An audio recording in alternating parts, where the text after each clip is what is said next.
No, Mr. Speaker, The minister is not a debater I am in the House. sufficiently informed, Mr. Speaker. And as per the standing orders, Yes. I cannot be informed. You are not a debater in this House. Yes, Mr. Speaker. Yes. Mr. Speaker, lastly is to say that, Mr. Speaker. Yes, what's your point of order?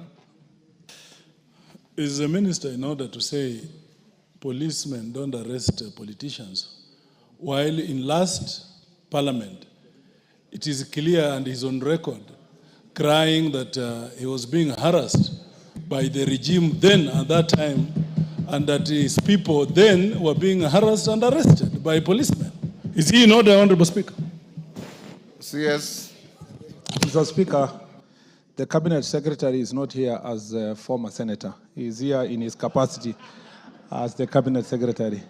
So, Mr. Speaker, and I'm not here to answer my own questions. I ask questions that are asked by the Cabinet Secretaries. Mr. Speaker, and so I am... Leave history to history books. Yes, so we've come through all that, Mr. Speaker. So, Mr. Speaker, just to use that opportunity, without really delving to the case of Honorable Mukunji, to remind the House that, Mr. Speaker, Prevention of Terrorism Act in section 3?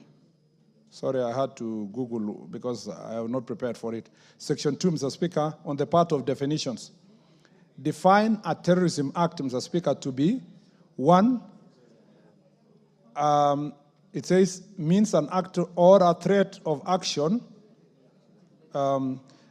which involves the use of violence against a person, endangers the life of a person other than the person committing the action, creates a serious risk to the health and safety of the public or section of the public, result in serious damage to property, involves the use of firearm or explosives, involves the release of any dangerous, hazardous, toxic, or radioactive substance, or microbial or other biological agent or toxin into the environment, interference with an electronic system resulting in the disruption of a provision of communication, financial, transport, or other essential services, interference of and disrupt the provision of essential or emergent service, Mr. Speaker, like the medical case in Kitengela, interference or disrupt its provisions of essential or emergent services, prejudices national security or public safety.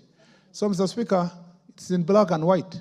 If your acts in any way involve use of force or violence, it is enough for you to be charged for terror.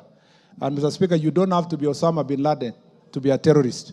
It's enough, Mr. Speaker, once you invade a police station, ban a court, ban a supermarket, Mr. Speaker, ban government installation, create fear, use, Mr. Speaker, the opportunity you have to disrupt emergency services like medical services, transport, you are a terrorist.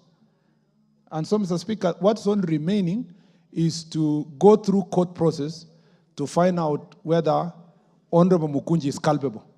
Otherwise, the acts on their own, Mr. Speaker, especially financing, is even more serious, Mr. Speaker, if you are involved in it. And, Mr. Speaker, it is laughable. These things are laughable until the day of conviction.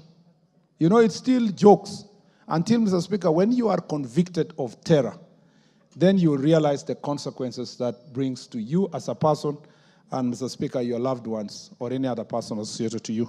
So, Mr. Speaker, I wish my friend the very best. When I met him first when he came to Parliament, he looked like a pastor, Mr. Speaker.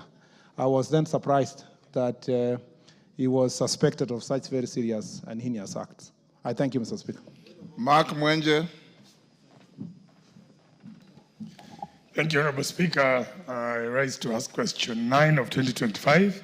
Could the Cabinet Secretary explain the circumstances, explain the circumstances that led to the death of Mr. Brian Luca Minor of ID number 330372236, who lost his life during the recent demonstrations of 25th June 2025 and was reported at Molem Police Station under OB number 20/26/6/2025. 2, state the measures put in place to ensure the family of the victim is compensated for the loss of their kin. And 3, outline the steps taken by the government to prevent similar incidents from occurring in the future and to guarantee safety, including protection of peaceful protesters during demonstrations. Thank you, Honorable Speaker. Yes. Thank you, Mr. Speaker. I'd like to respond as follows. Regarding the circumstances that led to the death of Brian Luca Minor of ID number 330-37236, who lost his life during the recent demonstrations, Mr. Speaker,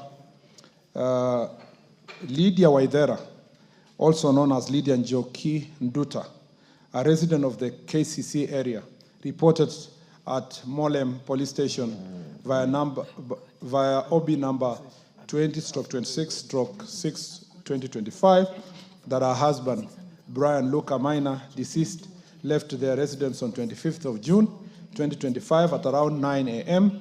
for Charina Stage, where he worked as a Kamangira, otherwise a tout actually, otherwise known as Kamangira.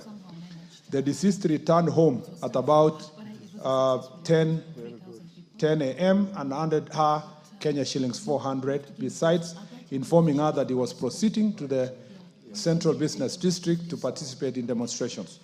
Later that day, at about 3 p.m., the deceased was escorted home by his friend Brian Kiiga Mbugwa, who informed their wife that they had been among thousands of demonstrators at the CBD when the deceased was injured. There were, however, no visible injuries and Brian could not provide further details regarding the circumstances under which the deceased sustained the alleged injuries. The deceased complained of a severe headache, and at about 5 p.m., the headache persisted and he was therefore taken to Silent Hill Hospital within KCC area. Upon examination, he was referred to Metropolitan Hospital in Buruburu for a head CT scan. He was later returned to Silent Hill Hospital after the scan, but was pronounced dead upon arrival. DCI officers from Dandora commenced investigation into the incident via Molem Police Station Inquest number 4 of 2025. A request for a post-mortem examination was made to Kenyatta University Referral Hospital, where the body was preserved.